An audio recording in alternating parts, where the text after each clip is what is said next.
Hello, welcome back to our channel. In front of me I have OnePlus 15 and in this video I will show you how to resize search widget.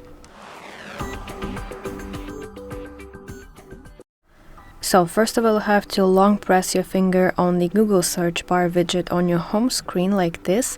Please ignore those messages. As you can see, for example, remove widget, you don't want to pay attention to that. And when you release your finger, you will see here a little handle on the side of this widget, and you want to tap on it, and then you want to drag it to make it smaller or bigger. So that's how it works. I really hope that you find this video helpful, and if so, please like this video and subscribe to our channel to see more content like this.